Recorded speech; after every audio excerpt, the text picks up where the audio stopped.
नमस्कार, हमारे खास कार्यक्रम पब्लिक एजेंडा में आप सभी का स्वागत है। मैं हूं आपके साथ सुनीता पटेल। आज हम बात करेंगे अपने खोते हुए अस्तित्व पर अश्रु बहाती और दम तोड़ती कलियासोत नदी की, जो पहले कलकल करती स्वच्छता और स्वच्छंदता के साथ बहा करती थी, पर धीरे धीरे अतिक्रमण और गंदगी की वजह से अब कलियासोत नदी का अस्तित्व ही खतरे में आ गया है। नदी पर अतिक्रमण कर मकान बना लिए गए हैं और यही नहीं, अब तो वहां पर डेयरियां भी संचालित की जा रही हैं। दामखेड़ा की झुग्गी बस्ती और रहवासी कॉलोनियों सहित इसके किनारे बने शैक्षणिक संस्थानों का पूरा सीवेज और नगरीय ठोस अपशिष्ट नदी में ही बहाया जाता है। इसके साथ बाग भ्रमण क्षेत्र वाले जंगल में भी कचरा फेंका जा रहा है। National green tribunal central zone bench ने वर्ष 2015 में लगाई गई याचिका, जिसमें सुशील शर्मा जी ने याचिका लगाई थी, उसमें अंतिम आदेश दिया था, जिसमें सीपीसीबी की गाइडलाइन के अनुसार 10 से ज्यादा पशुओं वाली गौशालाओं और डेयरियों को वायु और जल प्रदूषण नियंत्रण अधिनियम के तहत राज्य प्रदूषण नियंत्रण बोर्ड से कंसेंट या अनुमति लेना अनिवार्य किया गया। एमपीपीसीबी को निर्देशित किया गया कि जो डेयरियां अनुपचारित पानी जल स्रोतों या खुले में बहा रही हैं, उनकी जांच की जाए। इसमें गड़बड़ी पाए जाने पर पीसीबी तत्काल उनके खिलाफ नियमानुसार कार्रवाई कर सकता है। लेकिन अब भी कलियासोत में रोजाना मिल रहा है 100 मिलियन गैलन लीटर सीवेज पानी और इसमें प्रदूषण के साथ एक बड़ी आबादी भी प्रभावित हो रही है। एनजीटी ने आदेश दिया था कि कलियासोत पर भी गंगा स्वच्छता के लिए बनी गाइडलाइंस लागू की जाए और एनजीटी ने यह भी कहा कि प्रदूषण फैलाने वालों पर कार्रवाई नहीं करना नरसंहार के समान अपराध है। पर भोपाल में 4 लाख से अधिक आबादी प्रदूषित पानी पीने के लिए मजबूर है और 1000 गुना से अधिक फीकल कोलीफॉर्म बैक्टीरिया यहां से मिल रहा है। अब सवाल ये उठता है कि इन हालातों में आखिर कैसे बच पाएगा कलियासोत नदी का अस्तित्व।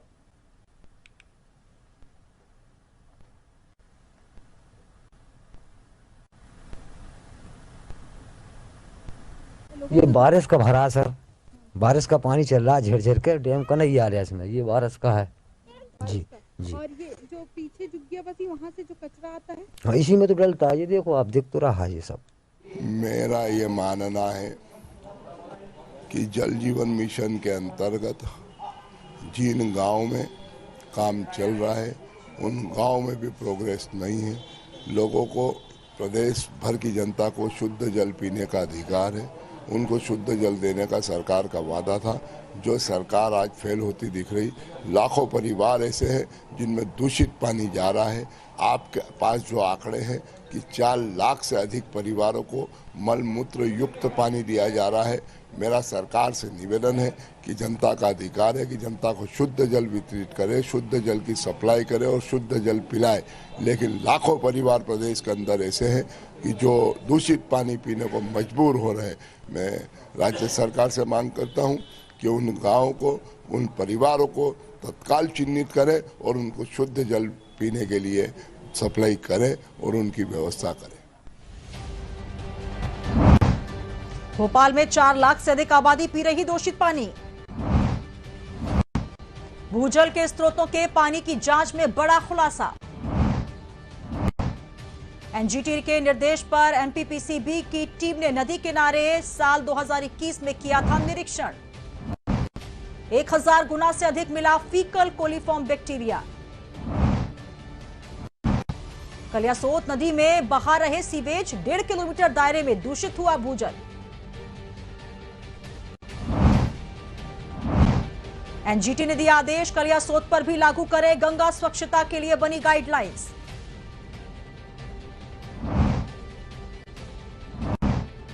प्रदूषण फैलाने वालों पर कार्रवाई नहीं करना नरसंहार के समान अपराध।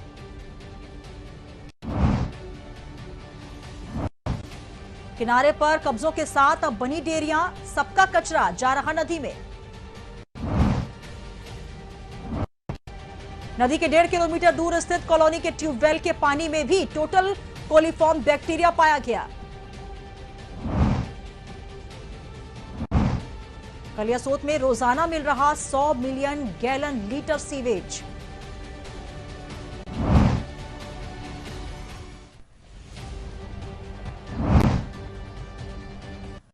तो 4 लाख से अधिक की आबादी लगातार प्रदूषित पानी पीने के लिए मजबूर है। तस्वीरें लगातार ये बयां कर रही हैं कि पहले कैसे स्वच्छता के साथ कलकल करके नदी बहा करती थी, अब वही नदी नाले में तब्दील होती नजर आ रही है। इसी पर आज चर्चा करेंगे हमारे खास कार्यक्रम पब्लिक एजेंडा में। इससे पहले आपको परिचय करवा देते हैं कौन कौन से मेहमान हमारे साथ इस वक्त मौजूद हैं। इस चर्चा के लिए हमारे साथ मौजूद रहेंगे डॉक्टर भुवनेश गर्ग। सर, बहुत स्वागत है आपका। और साथ ही जुड़ रहे हैं डॉक्टर सुभाष सिंह पांडे, पर्यावरणविद हैं, जिन्होंने याचिका भी लगाई। सर, बहुत स्वागत है आपका।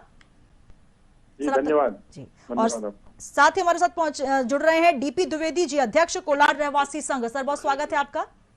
नमस्कार जी। तो मैं शुरुआत करना चाहूंगी सबसे पहले डॉक्टर भुवनेश्वर गर्ग हमारे साथ जुड़े हुए हैं, क्योंकि जिस प्रकार से जो खतरा है लगातार सर हम देख रहे हैं कि प्रदूषित पानी पीने के लिए एक बड़ी आबादी मजबूर है।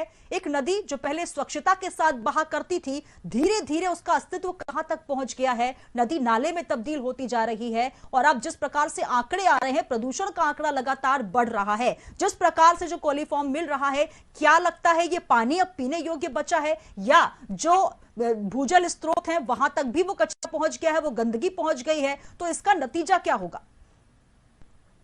सुनीता जी, सबसे पहले तो बहुत सारगर्भित और बहुत चिंतनीय विषय है जो आज वापस आपने अपने प्लेटफॉर्म पर उठाया है। हम आपकी जानकारी के लिए एक छोटा सा आपको साधन बताते हैं कि हमने पिछले 20 सालों से इसकी मुहिम छेड़ रखी है, और अगर आप इसके ऊपर ध्यान देंगे तो हमारे जितने भी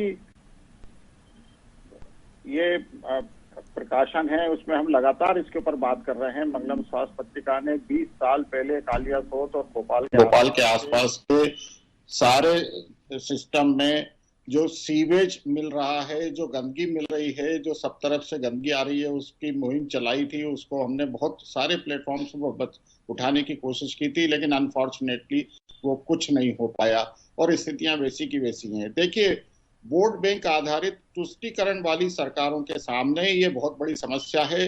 उनको आदमी को, इंसान को कहीं भी बसने देना है तो उसके लिए पानी चाहिए, उसके लिए हवा चाहिए, और ये नदी के तालाब के किनारे मिलती हैं। अब दुर्भाग्य ये है कि इनके पास कोई डिफिकेशन की व्यवस्था नहीं है। हमने ओडीएफ को लेकर बहुत सारी मुहिम चलाई, लेकिन ये खुले में जाना और वहीं पर उसका सारा निस्तारण करना इनकी मजबूरी भी बन जाती है और सहूलियत भी बन जाती है। अब दुर्भाग्य क्या होता है कि सरकार का स्वास्थ्य का जितना भी बजट है उसका 70% पेट के रोगों में, वर्म्स में, उल्टी दस्त में, गैस्ट्रोएंटेराइटिस में, इन सब में जाता है। उसका कारण क्या है? यही जल का संक्रमण।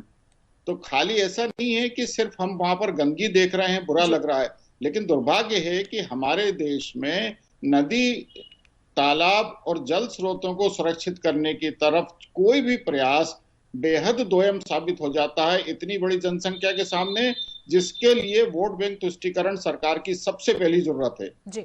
इसलिए बहुत मुश्किल हो रहा है कि हम लोगों को सुरक्षित कर पाएं, उनको समझा पाएं, क्योंकि ये नैसर्गिक नेचुरल कॉल्स हैं।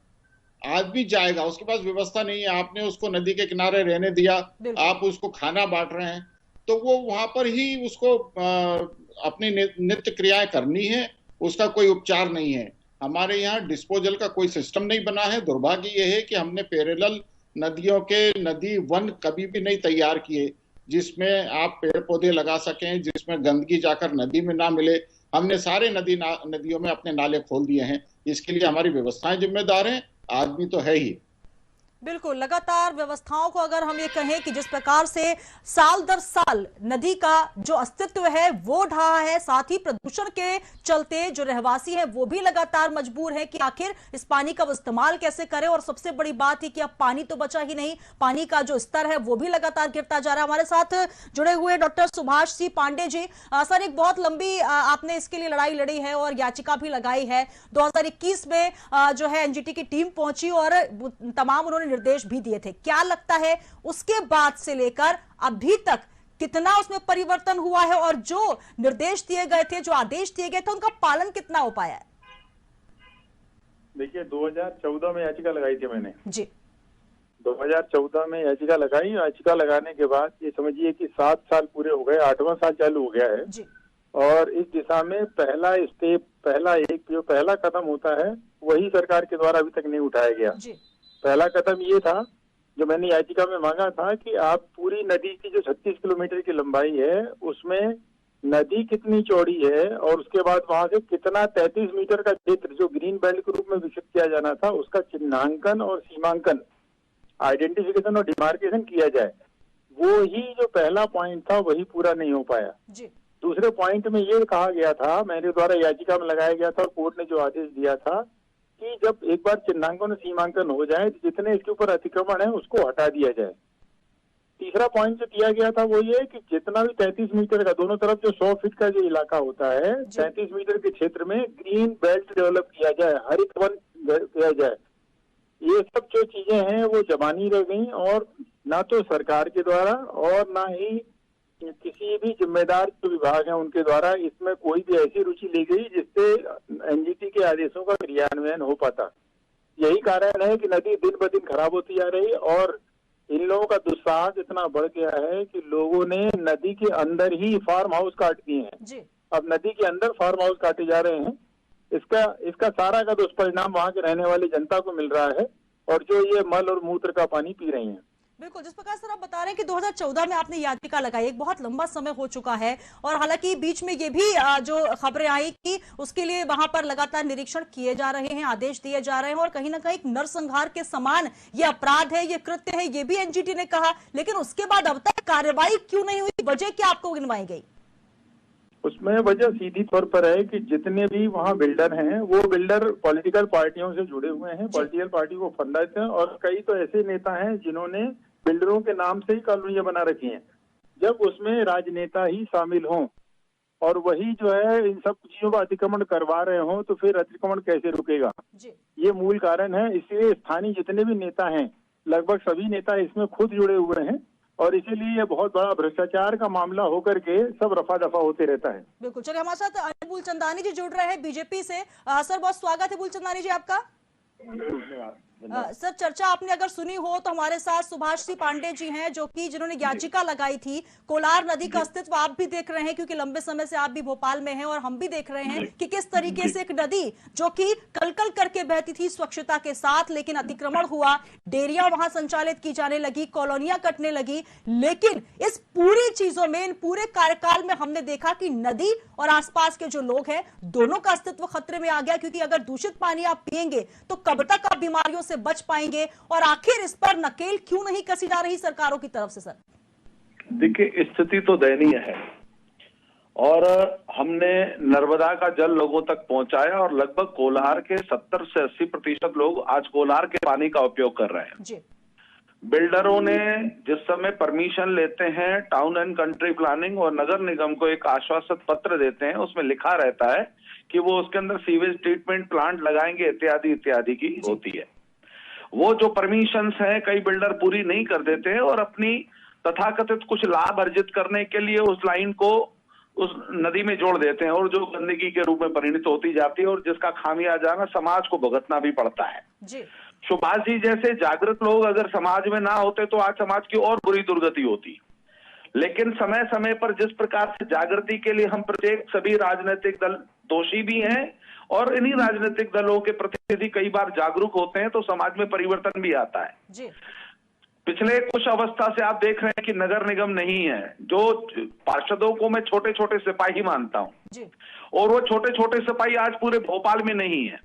तो इसका परिणाम जो है कई जगह हम लोगों को, जैसे बरसात में भी आपको कई डिबेट पर हम आप बैठे भी थे, चर्चाएं होती थी, पेड़ गिर जाते थे, रास्ते खंडित हो जाते थे।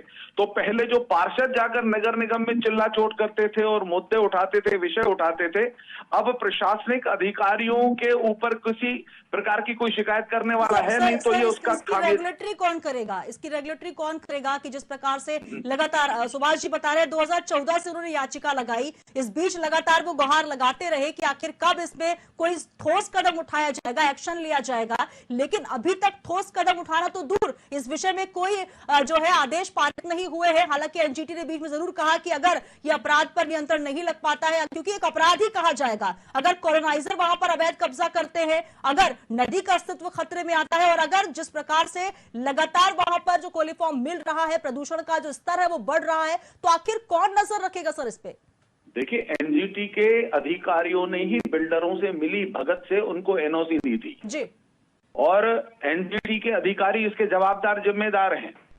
प्रशासनिक स्तर पर देखिए, कभी सत्ता भारतीय जनता पार्टी की रहती है, कभी कांग्रेस की रहती है। सुभाष जी ने 2014 में लगाया, उस समय बीच में कहीं कांग्रेस भी आई होगी, परंतु मेरा यह कहना है कि इच्छा शक्ति का अभाव, चाहे वो भारतीय जनता पार्टी हो चाहे कांग्रेस हो, जब राजनेताओं की इच्छा शक्ति का अभाव होता है तो एनजीटी और इस प्रकार के प्रशासनिक अधिकार मिले भ्रष्टाचार से आम जनता को समस्याओं का सामना करना पड़ता है, जो कि निंदनीय है। परंतु सामाजिक जागृति बहुत जरूरी है। मध्य प्रदेश की भारतीय जनता पार्टी की सरकार ने प्रयास किया कि पूरे भोपाल को नर्मदा का जल दिया जा सके। नर्मदा कनेक्शन का ही 80 से 85% लोगों के पास पानी पहुंच रहा है, परंतु यह स्वीकार करने में कहीं कोई संकोच नहीं होना चाहिए, मुझे नहीं है, भली भारतीय जनता पार्टी के कार्यकर्ता के रूप में, कि ये जो भ्रष्टाचार हो रहा है या जो कुछ गंदगी हो रही है उसे एक आम इंसान पीड़ित है, आम इंसान को समस्याओं का सामना करना पड़ता है। जहां कोरोना जैसी वैश्विक महामारी में हम लोग उससे जूझ रहे हैं, हमारे बच्चों या परिवार के किसी का भी बच्चा अगर इस बीमारी से पीड़ित होता है तो ये निंदनीय है, इस पर कार्रवाई होनी चाहिए। बात की है, बिल्कुल सामाजिक कार्यकर्ता के तौर पर आप बात कर रहे हैं, लेकिन मैं आपसे प्रवक्ता और एक सरकार के नुमाइंदा होने के नाते बात कर रही हूँ कि आखिर इसके लिए एक्शन क्या लिया जाएगा, क्योंकि नकेल तो आपको ही कसनी है, जो डिपार्टमेंट्स बनाए गए आखिर कौन निगरानी करेगा।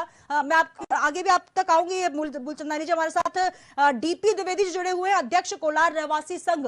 सर, ये लगातार समस्या क्योंकि आपको ही झेलनी पड़ रही है, वहां से आप जुड़े हुए हैं, आप क्या कहना चाहेंगे, क्योंकि लंबे समय से आप देख रहे हैं जिस प्रकार से वहां पर गंदगी का अंबार लगता जा रहा है, जिस तरीके से प्रदूषित पानी होता जा रहा है, क्या कहना चाहेंगे? मूलचंदानी जी जुड़े हुए हमारे साथ। अभी देखिए, मूलचंदानी जी ने कई बातें कही, बहुत अच्छी बात की, लेकिन मैं ये कहना चाहता हूँ, हमने कोलार नगर निगम के लिए क्यों लड़ाई लड़ी? इसे लड़ी कि हमको मूलभूत सुविधाएं चाहिए थी। मूलभूत सुविधाओं में जल, पानी, सड़क, ये सारे शामिल हैं। लेकिन अब आप देखिए, पूरा शहर जो है पानी का शहर कहलाता है, तालाबों का शहर कहलाता है, नदियों का शहर कहलाता है, लेकिन हमें मिल क्या रहा है? हमें मिले नाले का पानी। अब आप सरघर में चले जाइए, पुलिया चले जाइए, आप इनेजपुरा में चले जाइए, पुल पे चले जाइए, आपको गंदगी के सिवा कुछ नजर नहीं आएगा। होटल बनाए, तालाब सड़क के किनारे बना दिए, नदी के किनारे बना दिए, झुग्गियां बनाई, तो बिल्कुल दामखेड़ा में चले जाइए आप, पूरा ऊपर से नीचे तक पूरा मलबा जाता है, पानी दामखेड़ा जल में जा रहा है। कौन किसको रोक रहा है? कोई किसी को नहीं रोक रहा है, क्योंकि वोट की राजनीति ने हम सबको चोट दे दी है। अब आप देखिए, जितने वोट चाहिए उनको, चूंकि दामखेड़ा में अगर उन्होंने जरा उनको बोला स्थापना की बात करेंगे तो साहब नाराज हो जाएंगे और हमारा जनमत चला जाएगा। अरे तुम जनमत की बात करो या जनहित की बात करो, तो जनहित की बात नहीं होती है। इसलिए मेरा तो ये कहना कि हमने जो लड़ाई लड़ी थी इन सुविधाओं के लिए लड़ी थी, और आज भी हम लोग इसी बात पर अड़े हैं कि अभी भी जरूरत पड़ी तो फिर से एक मसाल जलाई जाएगी, फिर से एक मंचवा निकला, फिर से जनता उमड़ेगी। लेकिन इनको अगर हमारी जो आज हमारी कर्णधार हैं, राजनेता हैं, हमारे प्रतिनिधि है, अभी भी उनके कानों पे अगर जू नहीं रेंग रही है तो हमारे लिए इससे ज्यादा और कोई हतभाग्य की बात नहीं हो सकती है। मैं तो चाहता हूँ कि अभी भी हम जाग जाएं, और अभी भी ये मौसम है, अभी भी हमारे पास हाथ में अवसर है, अवसर पर जोड़ देना ही सबसे बड़ी बात होती है। बिल्कुल मूलचंदानी जी, बहुत गंभीर सवाल है, क्योंकि जिस प्रकार से आप चर्चा कर रहे हैं, हालांकि आप मुद्दे को समझ जरूर रहे हैं, लेकिन इसका आखिर क्या निराकरण होगा, सबसे बड़ा सवाल ये है। क्योंकि याचिका लगाने वाले याचिका लगाएंगे, लेकिन जो डिपार्टमेंट्स बने हैं, जो विभाग बने हैं, अगर वहां सही तरीके से काम नहीं होगा, निगरानी नहीं होगी, आखिर डेयरियां संचालित हो रही हैं, उनका अपशिष्ट पदार्थ कहां जा रहा है, जो लगातार अवैध कब्जे हो रहे हैं उसको लेकर कोई प्रतिक्रिया नहीं। आप स्वयं कह रहे हैं कि भ्रष्टाचार हो रहा है, तो भ्रष्टाचार की पोल कैसे खुलेगी और किस तरीके से आखिर उन पर नकेल कसी जाएगी, ये सवाल हम आपसे ही पूछेंगे। सर, बहुत बढ़िया, आपने अच्छे प्रश्न किया। मेरा ये कहने इसके पहले जवाब आ चुका था कि आपको पता हो, पहले चर्चा उठती मोहल्ला समितियां बनना चाहिए, मोहल्ला समितियों को पावर होना चाहिए, और मोहल्ला समिति अगर पावरफुल होती तो ये हमारा अभी कोई ऐसा ना होता, क्योंकि पार्षद लोगों ने इसका खिलाफत की, उनके हाथ से जागीर चली जा रही थी, उनके हाथ से अवसर जा रहे थे, उनके हिसाब से सारा का सारा उनका श्रम का पैसा चला जा रहा था। हम ये कहते हैं कि पार्षद की बात नहीं करना चाहिए, मोहल्ला समितियों की बात करना, फिर से मोहल्ला समिति का गठन करना चाहिए और मोहल्ला समिति को पावर देना चाहिए। उनकी बात पहले सुनी जाए, तब जब आगे सरकार काम करे। जी जी मूलचंदानी जी, अब तक आवाज पहुंच रही है?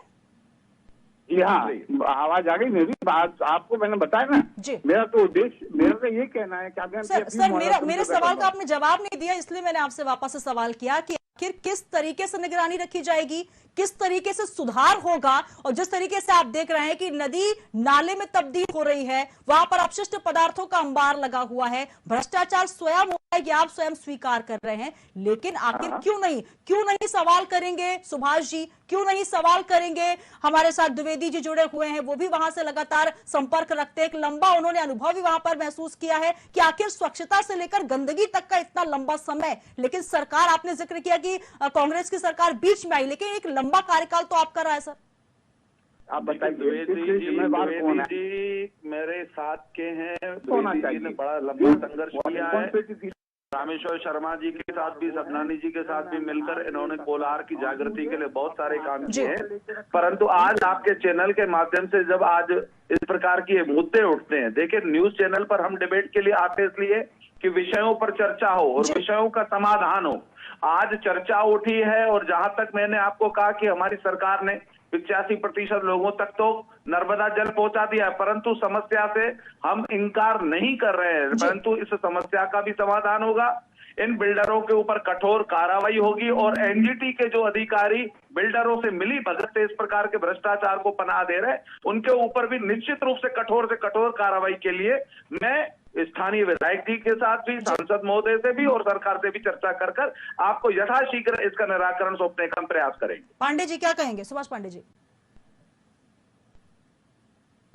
सुभाष पांडे जी अब तक आवाज पहुंच रही है?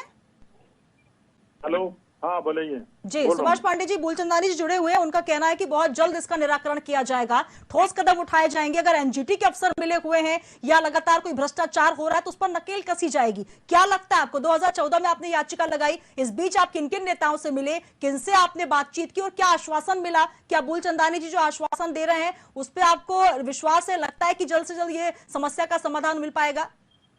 नहीं, कहीं उनको मूलचंदानी जी को कहीं समझने में फेर है। ये आदेश, जहाँ तक एनजीटी की बात होती है, एनजीटी ने बिल्कुल स्पष्ट आदेश किया था और इतना स्पष्ट आदेश किया है कि सारे अतिक्रमण तोड़ दिए जाएं, बिना ट्रीटमेंट के कोई भी पानी नदी में ना आने पाए और नदी को हर 500 मीटर के दायरे में एक स्टॉप डैम बनाया जाए ताकि पानी निरंतर बहते रहे।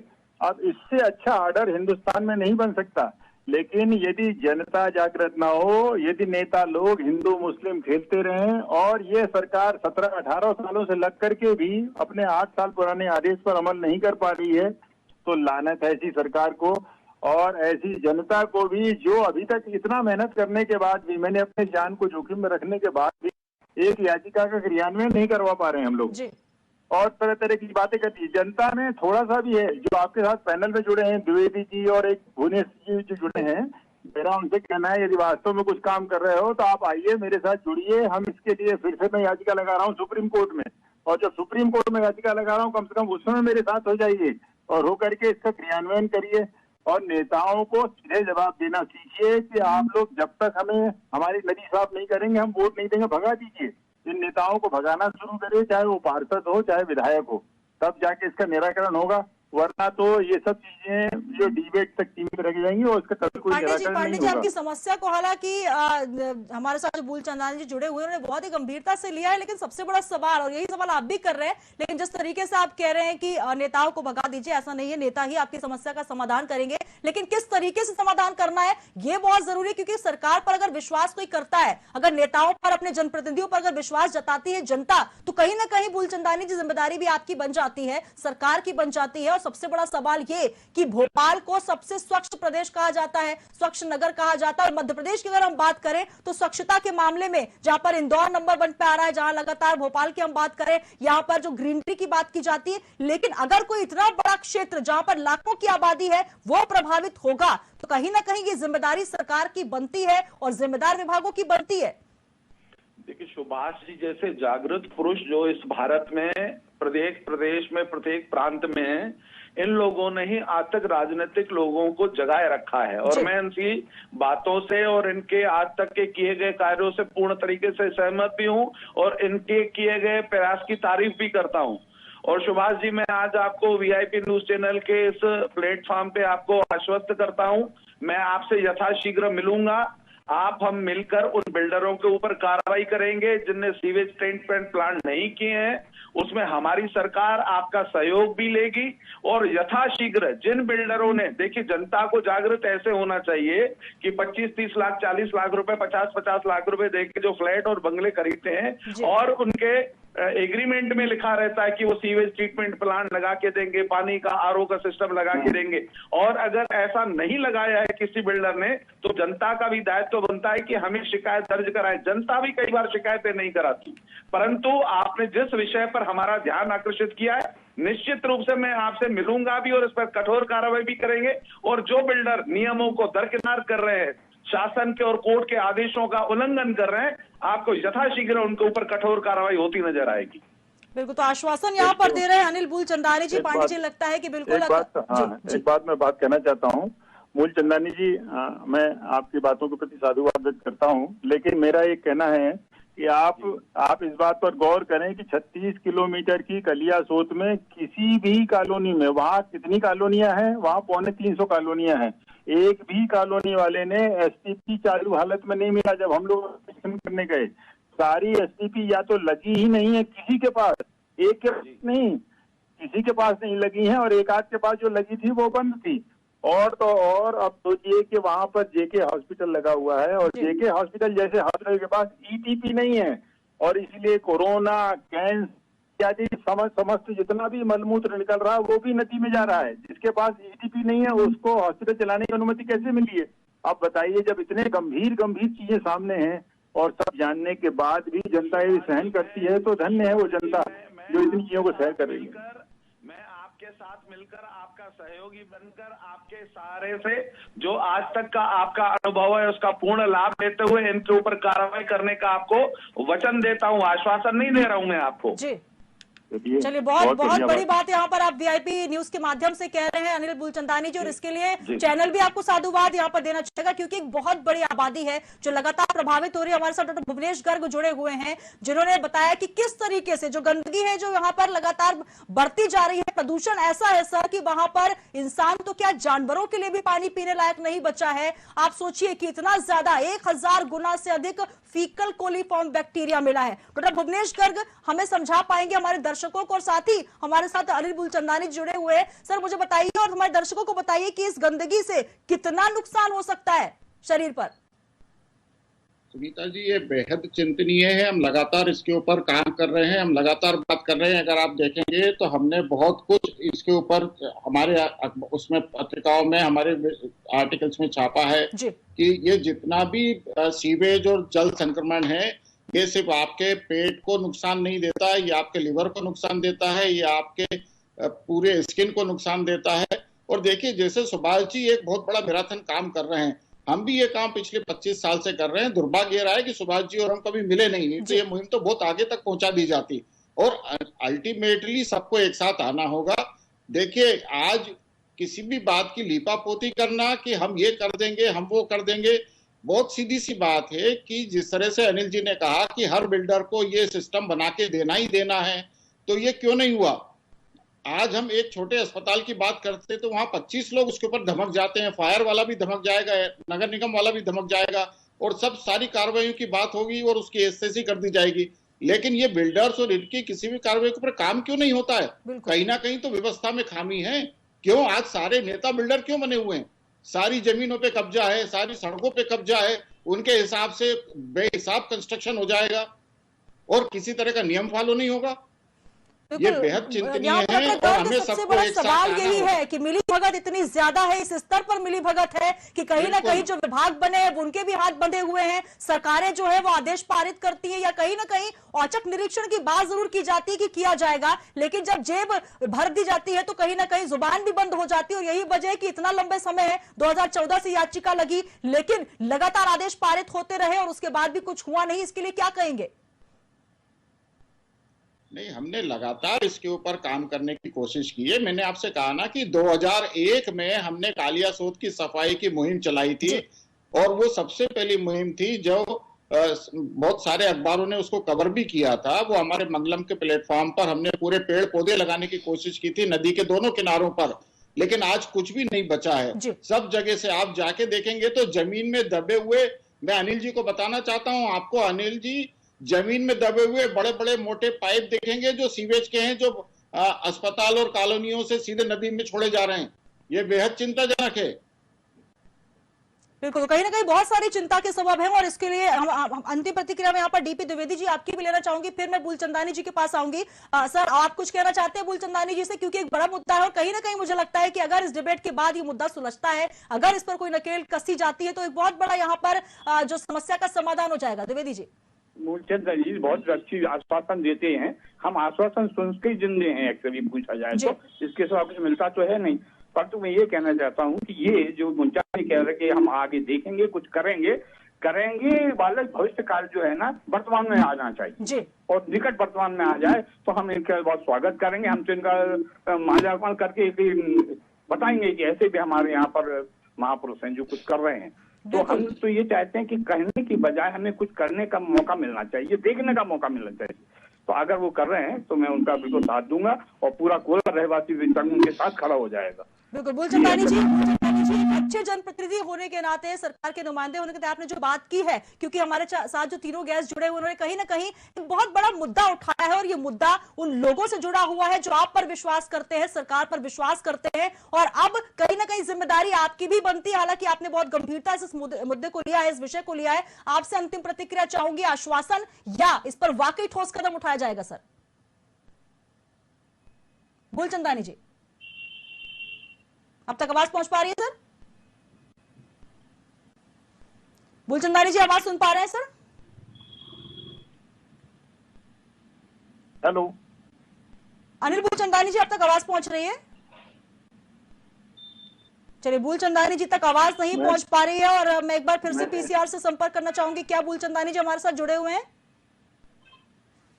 जी, तो बिल्कुल एक बड़ा सवाल है और हम बात कर रहे हैं यहाँ पर आज कोलार की एक बड़ी आबादी जो कि प्रभावित हो रही है, क्योंकि कलियासोत नदी में जो गंदगी का अंबार लगा हुआ है उससे आबादी के साथ साथ जिस प्रकार से पानी में प्रदूषण और प्रदूषण के साथ साथ अब जो जल स्तर है वो भी खतरनाक तरीके से प्रदूषित हो रहा है। हालांकि अनिल बुलचंदानी जी हमारे साथ जुड़े हुए, एक बार मैं पूछना चाहूंगी सर, आप तक आवाज पहुंच रही है?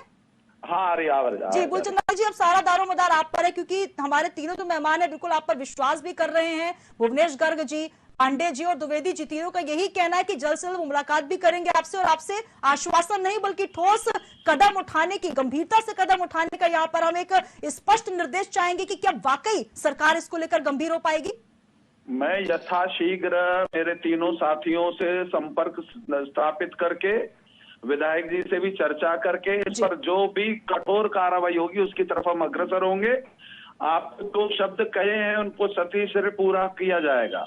चलिए, बहुत शुक्रिया बुलचंदानी जी आपका भी हमारे साथ जुड़ने के लिए, और साथ ही डॉक्टर भुवनेश गर्ग हमारे साथ जुड़े। सर बहुत धन्यवाद आपका। हमारे साथ जुड़े डॉक्टर सुभाष सी पांडे, पर्यावरण और याचिकाकर्ता, सर आपका भी धन्यवाद, और साथ ही डीपी द्विवेदी जी आपका भी बहुत बहुत धन्यवाद। तो एक बड़ा मुद्दा है पेयजल में कोलीफॉर्म, लेकिन जिस प्रकार से लगातार गंदगी का अंबार लग रहा है, क्योंकि सरकार लगातार ये वादे भी कर रही है, नारे भी दे रही है कि स्वच्छता को लेकर गंभीर है सरकार, स्वच्छ भारत का अभियान चलाया जा रहा है, स्वच्छता के लिए मध्य प्रदेश को भी लगातार आगे बढ़ाने की कोशिश की जा रही है, लेकिन कोलार की एक बड़ी आबादी एक ऐसा दर्द झेल रही है, कोलार की जो कालियासोत नदी है वो एक ऐसा दर्द झेल रही है, अपने अस्तित्व के लिए अश्रु बहाती नजर आ रही है। हालांकि तमाम चर्चा में यह निष्कर्ष जरूर निकला है कि आश्वासन के बाद कोई ठोस कार्रवाई होगी, और यही आश्वासन हम भी अपने तमाम दर्शकों को देना चाहते हैं कि अगर इस तरीके की कोई भी गंदगी का मामला हो, इस तरीके के कोई भी ऐसा मामला है जो आप उठाना चाहते हैं तो संपर्क करें, क्योंकि पब्लिक एजेंडा में हम बात करते हैं आपसे जुड़ी हुई। जुड़े रहिए हमारे साथ वीआईपी न्यूज में।